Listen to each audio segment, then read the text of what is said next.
its entire history, the Melbourne Cup has only ever had 3 manufacturers, one in the UK and 2 in Australia. That puts a lot of pressure on anyone who wins the right to make the cup. This is not just a cup, this is the Melbourne Cup. We have to get it right. The race that stops the nation. Everybody knows the Melbourne Cup. Over 150 years of history. This is the most important sporting event in Australia, and to be part of it was, our dream. This is a story of Australian experts. Gold miners, refiners, metal fabricators and jewellers, brought together by ABC Bullion, using modern technology and ancient skills to create one extraordinary trophy. The first Melbourne Cup ever made from Australian gold.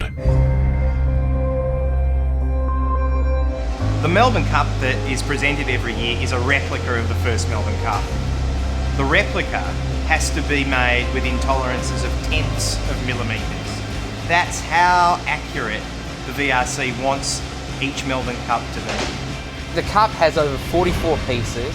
It's worth over $200,000 and is made of 18 karat gold. This is no ordinary trophy. From a technical perspective, it's one of the hardest trophies that you can possibly make.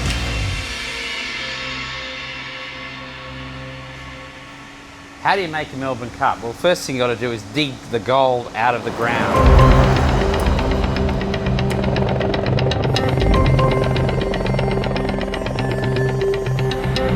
We're at the main pit of Lake Cowell Gold Mine, West Wylam, an hour from the centre of New South Wales.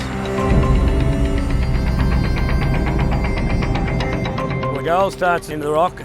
The geologists see what grade they got, and then explosives guys, Orica, come along, they put their nitrate in it. There's no one left in the pits. Shot firer goes down, he ties his shot in, ready to go, and then goes to the firing point, and then from there on, then he just presses the button and away it goes.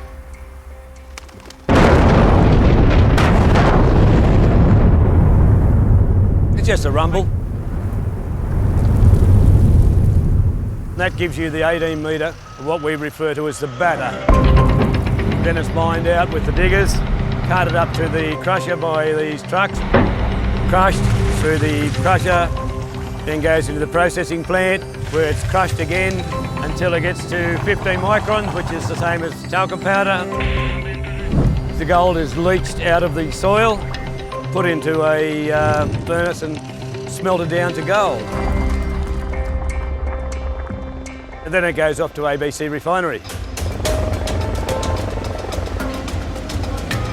At the mine, the ore gets processed into a non-pure bar that we call doré.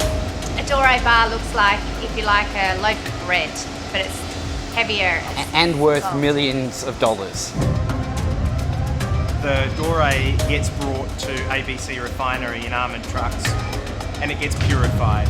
That bar goes through a multitude of processes, from melting to sampling to the entire refining process to give us 4/9 or 99.9% pure gold. Then we need to make that into a usable form to create the Melbourne Cup.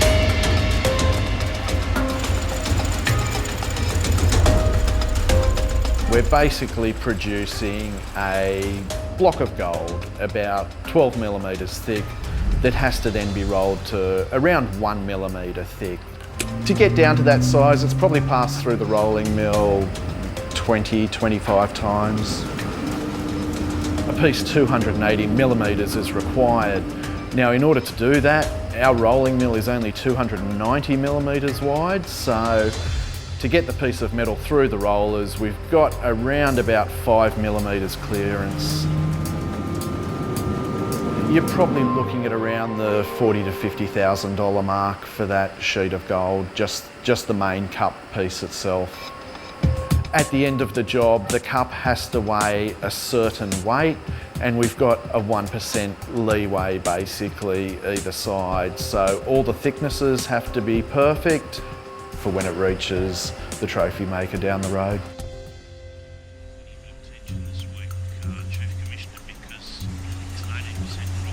So after all this process, the whole cup, the final jigsaw, it all sits on one person, and his name is Sparrow.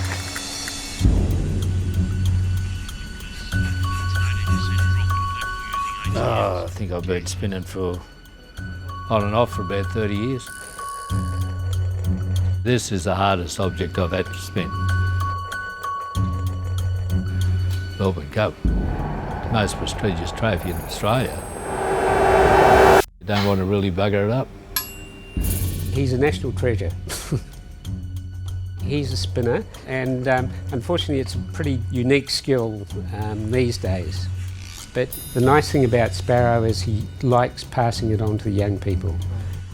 Thanks to the Melbourne Cup, we were able to employ young Craig, an apprentice who's learning the skills from Sparrow, so he'll carry on the tradition.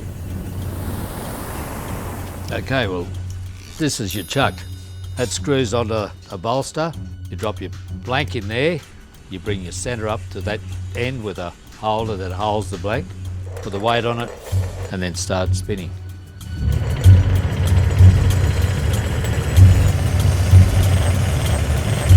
This is the first time this company's made an 18 karat gold cup for about 40 or 50 years. It's very difficult to work in gold. It's a hard metal, and when you turn it over a mould, it can split very easily. Within a second, you know, the metal could literally just pop out every which way, and you're back to square one, fabricating the metal again and going through the process.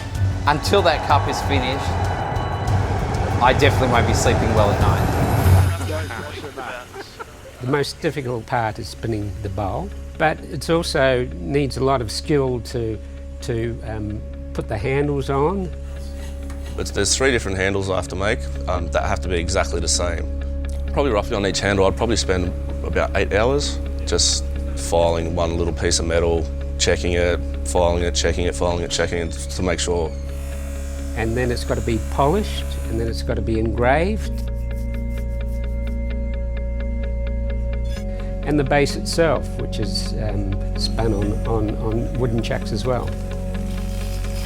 So there's a lot of various components to making the trophy itself.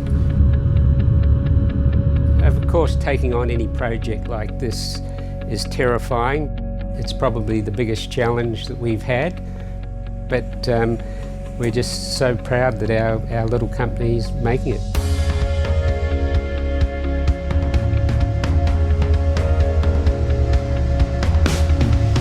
The big opportunity for us was to prove to the VRC and the Australian public that we could be entrusted to make the Melbourne Cup. But more than that, for us at ABC Bullion, it was about making a cup that was completely Australian. It'll be the first Melbourne Cup that is 100% made in Australia. From the time that the doré is mined out of the ground to its refining in Australia, right through to the point where the jewellers construct the cup. This is the first Melbourne Cup completely made in Australia, and it's amazing to have been part of that journey.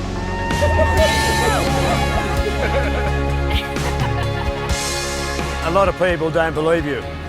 Why would the Melbourne Cup come from gold mine in West Pallion? Once they find out that it's actually true, I think they'll be on top of the world. We've got something local to cheer about. At least we know the gold's come from within Australia, and it's hopefully won by an Australian horse.